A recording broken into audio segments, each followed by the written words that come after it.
2 dentes de alho, cortar em fatias finas, em rodelas. Se quiser um pouquinho mais grosso, não tem problema também. Um pouquinho de azeite, fritar o alho, deixar dourar bem. Chegou nesse ponto, já podemos retirar. Colocar aqui no papel toalha para tirar o excesso do óleo, do azeite.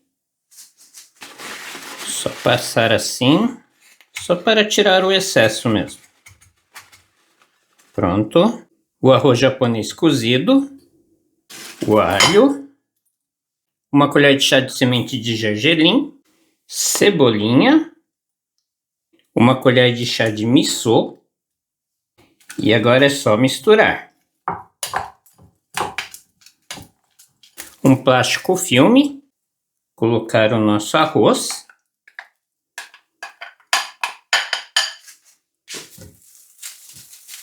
Fechar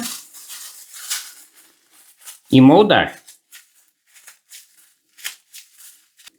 Eu fiz triângulo, mas vocês podem fazer redondo também. Um onigiri simples, mas com muito sabor.